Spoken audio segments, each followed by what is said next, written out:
Welcome guys, welcome to our daily PYQ discussion and research programme. और इसमें हम daily discuss करते हैं यूपीएससी के PYQs, जिनसे there is a high possibility कि conceptual as well as factual future में फिर से क्वेश्चन बने, क्योंकि ये रिपीट जरूर करते हैं क्वेश्चंस को। तो जल्दी से देखते हैं आज के कुछ क्वेश्चंस। एंड हो सकता है ये सीरीज जो है आपकी प्रिपरेशन में थोड़ी बहुत वैल्यू ऐड कर पा रही होगी, तो यू कैन सपोर्ट अकॉर्डिंगली। ये देखो इधर, with reference to Indian economy, demand pull inflation India में किस चीज़ से कॉज या फिर इंक्रीज हो सकता है, राइट। आई थिंक ये हमने पिछले लेक्चर में डिस्कस किया भी था। मैंने बताया था कि इन्फ्लेशन इंडेक्सिंग जो है ये किसी भी तरीके ना ये इंक्रीज करता है चीज़ों को, ना ये डिक्रीज करता है। इसकी एक्सप्लेनेशन, आई थिंक इस क्वेश्चन की एक्सप्लेनेशन पिछले वीडियो में दी गई है, आप एक बार जाकर के वो देख लेना। लेकिन फिर भी आपको ये जानने की ज़रूरत थी ही नहीं, इन्फ्लेशन इंडेक्सिंग ऑफ वेजेस में अगर आप कंफ्यूज हो रहे हैं। देखो, तो डिमांड पुल इन्फ्लेशन क्रिएट करने के लिए आपको डिमांड बढ़ानी पड़ेगी। डिमांड बढ़ाने के लिए लोगों के हाथ में पैसा आना पड़ेगा, बस। अगर इंटरेस्ट रेट राइज हो जाए तो लोगों के हाथ में पैसा आएगा या फिर हाथ से पैसा खींचा जाएगा? नो, लोग लोन ही नहीं ले पाएंगे। लोन नहीं लेंगे तो कार की डिमांड नहीं होगी, कार लोन नहीं मिलेगा, होम लोन नहीं मिलेगा, हाउस लोन नहीं मिलेगा, डिमांड नहीं होगी। हटाओ ये, हटाओ ये, हटाओ ये, जानने की जरूरत ही नहीं है। समझ गए बात को? So this is very easy, already इसकी मैंने एक्सप्लेनेशन दी हुई है। Then there comes another question कि with reference to India consider the following statements, कि जो रिटेल इन्वेस्टर्स हैं वो डीमैट अकाउंट के तहत इंडिया में treasury bills as well as government of India के जो डेट्स हैं उनके प्राइमरी मार्केट में अब इन्वेस्ट कर सकते हैं। बात सही है। लास्ट ईयर आरबीआई ने रिटेल डायरेक्ट फैसिलिटी या फिर रिटेल डायरेक्ट गिल्ट अकाउंट करके एक नया अकाउंट शुरू किया था। अब जो है रिटेल इन्वेस्टर भी ई कुबेर नाम के आरबीआई के प्लेटफॉर्म पे जो है डायरेक्टली इन्वेस्ट कर सकते हैं। इससे पहले क्या होता था कि अगर किसी भी रिटेल इन्वेस्टर, मतलब आम इन्वेस्टर, हम आप जैसे इन्वेस्टर को सरकारी बॉन्ड में इन्वेस्ट करना होता था, तो जो आपके एनएससी हो गया, बीएससी हो गया, सेंसेक्स हो गया, इनके थ्रू एग्रीगेट करवाए जाते थे डिमांड, और फिर सरकार तक ये डिमांड जाती थी और आप जो है उस तरीके से प्राइमरी मार्केट में खरीद पाते थे। लेकिन अब डायरेक्टली परचेज कर पाते हैं। तो ये बात तो सही है, ये पिछले साल की है। अब अगेन ये जो बात है आपकी, negotiated dealing system order matching is a government security trading platform of reserve bank of India. हो सकता है, छोड़ो इसे। इधर देखो, CDSCL is jointly promoted by reserve bank of India and Bombay stock exchange. देखो, जब भी कोई चीज़ प्रमोट की जाती है, बॉम्बे स्टॉक एक्सचेंज, ये देखो इधर देखो, ये लॉजिक यहाँ से उठाना है। वो हमेशा आपसे नंबर वन बात तो है, जहाँ पे भी हैवी फैक्ट, आपको सबसे ज़्यादा हैवी फैक्ट दिखे जिस स्टेटमेंट में, उसे आंखें बंद करके एलिमिनेट कर देना। ऐसे अगर आप 4 क्वेश्चन लगाओगे उनमें से ठीक सही होंगे, राइट, कम से कम 3 सही होंगे। देखो, यहाँ आरबीआई है, बॉम्बे स्टॉक एक्सचेंज है, सीडीएससीएल है। इनमें से किसी भी एक फैक्ट को ईजिली, है ना, ईजिली मोल्ड करना, उसे उसे एक तरीके से, राइट, उस फैक्ट के साथ छेड़छाड़ करना एग्जामिनर के लिए बहुत ईजी है। तो इस स्टेटमेंट को आप सस्पिशन के बेसिस पे भी हटा सकते हो। एक और लॉजिक यहाँ से आप ले सकते हो, बॉम्बे स्टॉक एक्सचेंज ना, मेनली बॉम्बे स्टॉक एक्सचेंज आपकी इक्विटीज से, सिक्योरिटीज मार्केट से डील कर रहा है, राइट, इक्विटी मार्केट से डील कर रहा है, ट्रेडिंग से डील कर रहा है, और इसे रेगुलेट करता है सेबी। इधर है आरबीआई, राइट। इन दोनों का कुछ कनेक्शन है क्या? RBI is dealing with money market, ये आपकी इक्विटी मार्केट से डील कर रहा है। ये कंप्लीटली दो अलग अलग मार्केट की जो एजेंसीज है उनसे ये रिलेटेड है। तो मतलब ये, और एक बात और, आरबीआई इतनी बड़ी एजेंसी है, रेगुलेटर है, अगर वो खुद कोई लिमिटेड कंपनी चलाएगा तो रेगुलेटर की इज्जत कहाँ रह जाएगी? समझ रहे हो बात को? ये लिमिटेड है, ये कोई कंपनी है। अब देखो, ऐसा भी नहीं है कि आपने इसे लॉजिक, इस लॉजिक से एलिमिनेट कर दिया कि there is something known as deposit, DICGC, deposit insurance and credit guarantee corporation.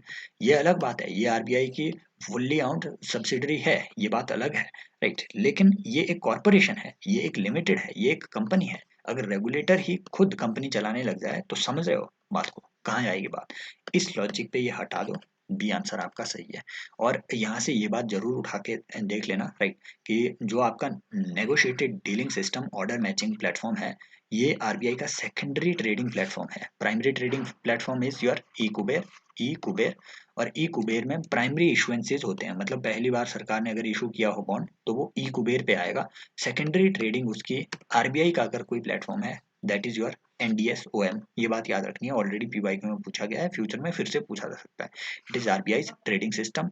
और ये आपकी आरडीजी अकाउंट के तहत, मतलब इंडिविजुअल्स अब जो है रिटेल इन्वेस्टर भी इन्वेस्ट कर सकते हैं इसमें।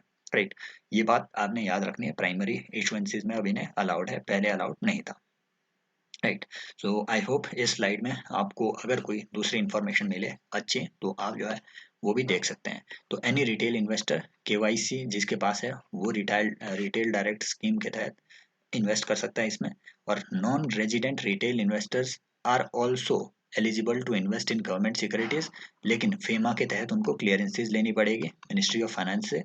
और जो आपकी आरडीजी अकाउंट है ये singly as well as jointly आपकी क्रिएट हो सकती है। आपने मुझे ये बात कमेंट सेक्शन में बतानी है कि जो आपका सोवरेन गोल्ड बॉन्ड स्कीम है उसके तहत क्या जॉइंट अकाउंट्स अलाउड है, ये बात आपने मुझे कमेंट सेक्शन में बतानी है। In India central bank function as a lender of the last resort usually refers to, ऐसा उन्होंने 2013 में भी पूछ लिया था कि आरबीआई को इंडिया में बैंकर्स बैंक है ना, बैंकर्स बैंक कहा जाता है, वो क्यों कहा जाता है, ये 2013 में हम देखेंगे क्वेश्चन। लेकिन अभी ये 2021 का क्वेश्चन देख लेते हैं जरा।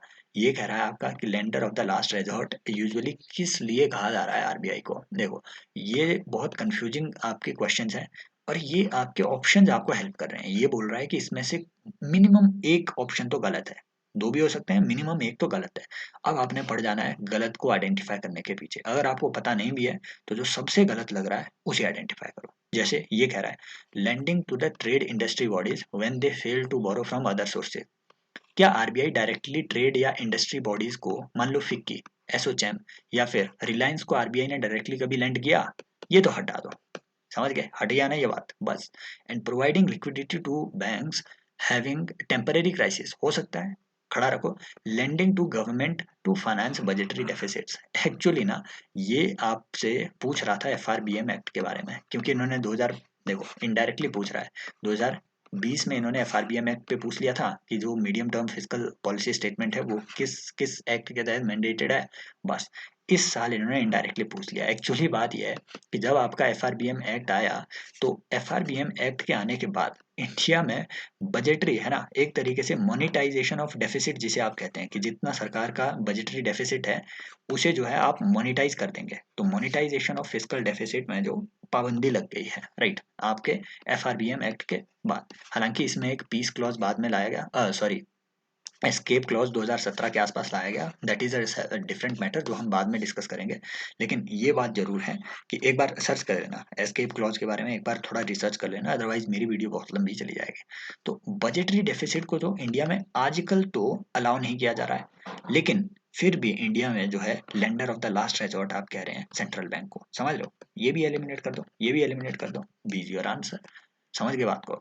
सो ये बातें याद रखनी है। और एस्केप क्लॉज के बारे में अगर जिन्हें जानना है तो याद रखो एफआरबीएम एक्ट कहता है कि जो है फिजिकल रिस्पॉन्सिबिलिटी आनी चाहिए सरकार की, या बजट डेफिसिट कम हो, आपका रेवेन्यू डेफिसिट कम हो, राइट, आपका फिजिकल डेफिसिट कम हो, इस पे लिमिटेशन लगाई गई है सरकार की बोरोइंग प्रोग्राम पे। लेकिन इन बोरोइंग प्रोग्राम पे एस्केप क्लॉज एक लाया गया 2017 के आसपास, जो कहता है कि ये जो लिमिटेशंस लगाई गई है सरकार की बोरोइंग प्रोग्राम पे, इन्हें तीन चार केसेस में, फॉर एग्जांपल अगर एग्रीकल्चर का फेलियर हो जाए उस केस में, फॉर एग्जांपल नेशनल कैलेमिटी हो, फॉर एग्जांपल वॉर हो, एक्सटर्नल एग्रेशन हो, इस तरीके की अगर तीन चार आपकी कंडीशन हो जाए और हाइपर इन्फ्लेशन की सिचुएशन हो, है ना, मान लो, है ना, मार्केट स्टेबलाइज्ड नहीं हो, ऐसे केसेस में जो है आप एफआरबीएम की लिमिट को जो है अ, वो पोस्टपोन कर सकते हैं या फिर सस्पेंड कर सकते हैं, राइट। सो ये कुछ बातें आपने याद रखनी है।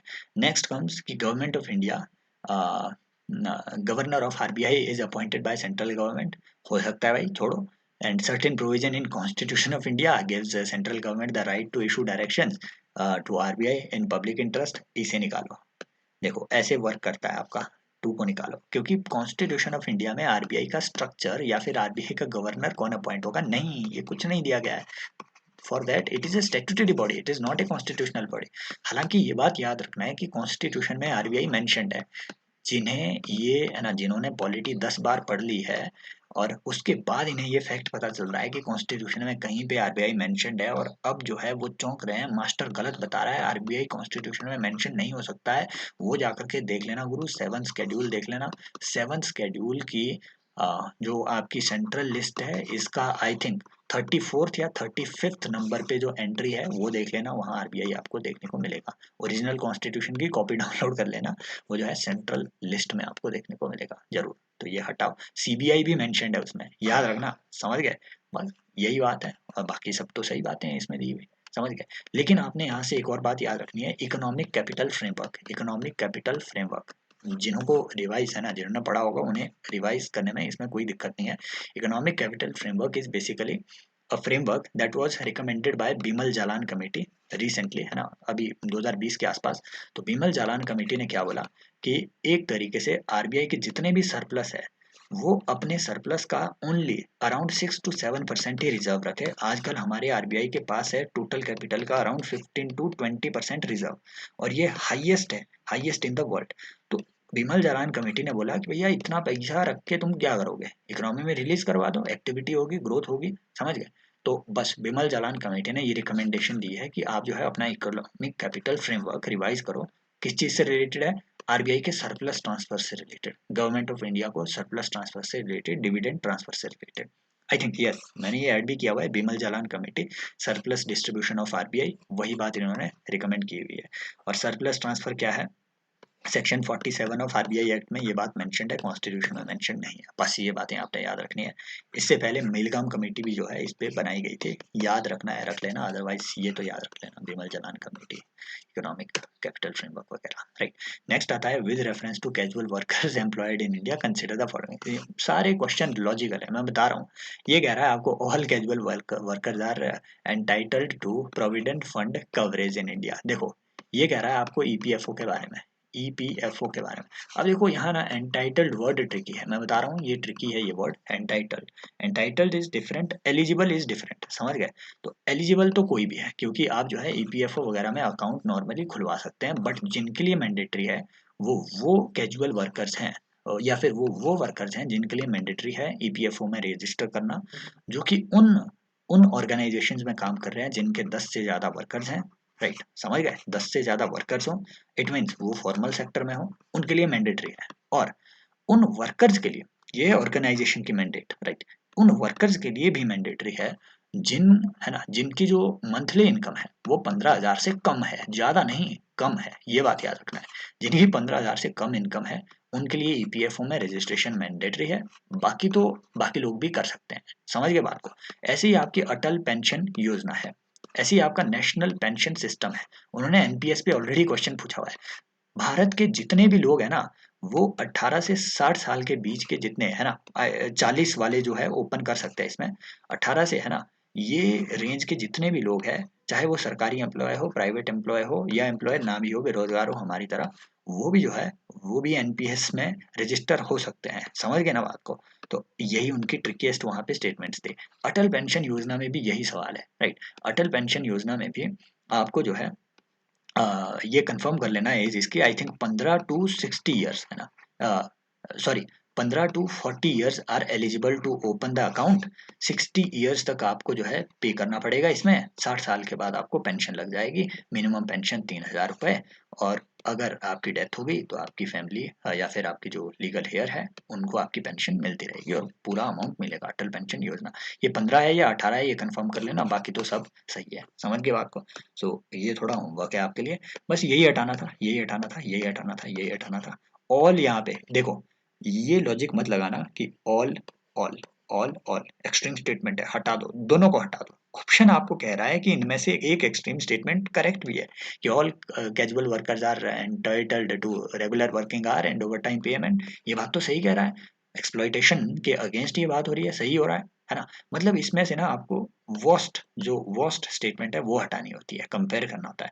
The government can by notification specify that an establishment or industry shall pay wages only through its bank। ये बात सही है, गवर्नमेंट कुछ भी कर सकती है भाई, सोवरेन है, समझ गए, रेगुलेटर है। तो विच among the following steps is the most likely, हालांकि अगर पॉलिटी में जाए तो government is not sovereign, question अगर वो आपसे पूछे पीपल आर सोवरेन, समझ गए बात को, बस। But government exercises the sovereignty on behalf of people. Pre में आए कॉन्सेप्चुअल क्वेश्चन, मैं बता रहा हूँ, यहाँ पे बात हो रही है, एक एक चीज आपके प्री के लिए इंपॉर्टेंट है, मैं बता रहा हूँ। Which among the following steps is most likely to be taken at the time of economic recession. बस देखो, रिसेशन हो रहा है मतलब डिमांड कम हो रही है, कोई ऐसा स्टेप बताओ जिससे डिमांड बढ़ जाए। सिंपल बात है, कट द टैक्स रेट्स। हाँ, डिमांड बढ़ेगी टैक्स रेट कट करके, क्योंकि लोगों के हाथ में पैसा ज्यादा आएगा, लेकिन इंटरेस्ट रेट आपने साथ में इंक्रीज कर दिया साइमल्टेनियस, तो इफेक्ट क्या हुआ? न्यूट्रल। समझ गए? इंटरेस्ट रेट बढ़ाने से डिमांड तो कम होगी, राइट? यहाँ डिमांड बढ़ा रहे हैं, यहाँ डिमांड उतनी ही कम कर रहे हैं, neutral effect.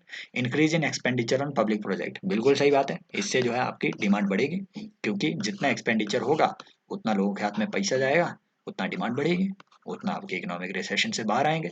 Increase in tax rates accompanied by reduction of interest rate, वो वही बात कह रहा है, टैक्स आपने बढ़ा दिया, इंटरेस्ट रेट घटा दिए, क्या है इफेक्ट? न्यूट्रल।